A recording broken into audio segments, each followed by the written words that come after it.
Hai bro. Apa ya bro? Woi sana, sini sana. Woi, pastian kalian kesini. Ini mau diskusi perihal kegiatan edukasi besok ya? Iya Fer, giat edukasi pentingnya pengetahuan anti korupsi yang akan diadakan besok.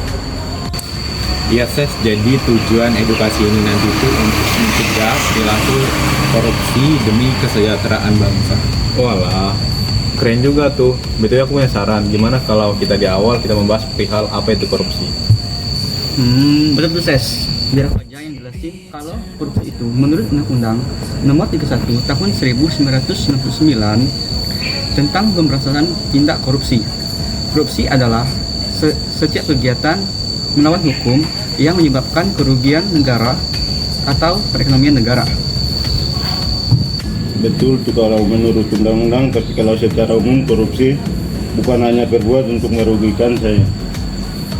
Ya betul kata Wilson, karena kalau secara umum segala bentuk penyalahgunaan atau tindakan yang dapat merugikan orang lain itu yang bisa dikarenakan penyalahgunaan dalam bentuk penyuapan ataupun penggelapan dana gitulah. Walaupun dalam hal kecil sekalipun kayak kalian gelapin duit orang tua kalian, itu sudah termasuk ke dalam tindakan korupsi walaupun tidak melibatkan pemerintah atau negara. Betul tuh, betul. Tapi misalnya kalau besok itu mau lancar, kita harus ulas dulu nih apa saja bentuk-bentuk dari korupsi. Oh, berarti setelah kita menjelaskan apa itu korupsi, berikutnya juga kita menjelaskan bentuk-bentuk korupsi ya. Keren juga tuh. Seingatku bentuk-bentuk korupsi itu seperti penyuapan dan menyuap sesuatu. Menjanjikan atau menerima gratifikasi. Kapkan uang atau barang berharga. Memalsukan dokumen. Menyalahgunakan wewenang untuk kepentingan pribadi, kelompok, atau bahkan golongan. Nah, setelah kita jelaskan apa itu korupsi, kita jelaskan juga apa dampak korupsi. Benar tuh, karena dalam usaha edukasi pencegahan korupsi, tentunya kita harus membuat orang lain tahu dulu menyeluruh tentang apa itu korupsi gitu kan.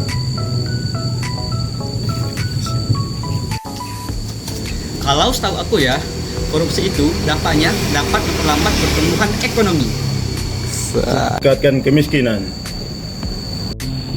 Menyebabkan ketimpangan pendapatan. Berdampak pada menurunnya investasi. Dan merusak kepercayaan publik. Dan perlu kita tahu bahwa pelaku dan tindak korupsi bisa terjadi di mana saja. Ya tuh, bisa di sektor publik dan juga bisa di swasta, dan juga melibatkan siapa saja juga, baik itu siapa, politisi, pejabat, pemerintah, bahkan hingga pebisnis ataupun anggota masyarakat sekalipun.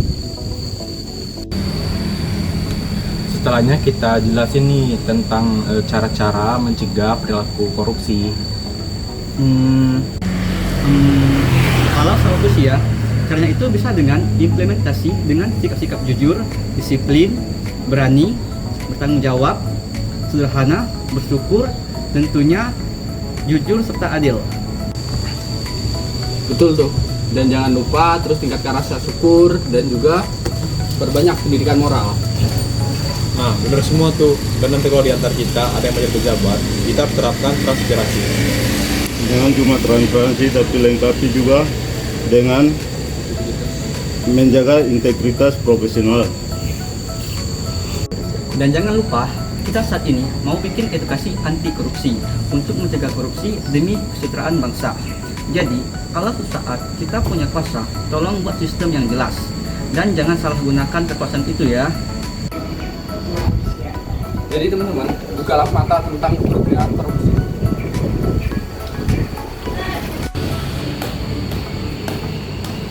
Karena korupsi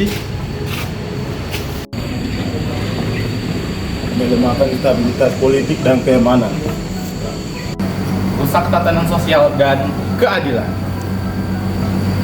Memahami betapa buruknya korupsi adalah langkah awal yang penting untuk memerangi praktik ini. Pemberantasan dan pencegahan korupsi memerlukan komitmen dari semua pihak,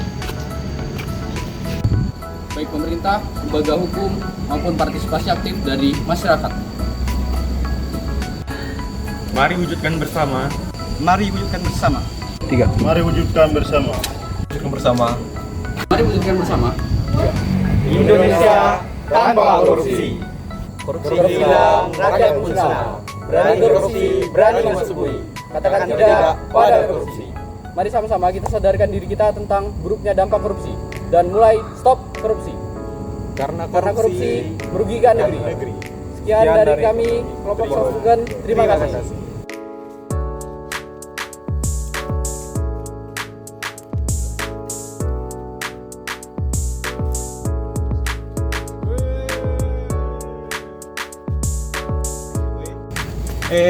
Sini. Saya lihat yang suap.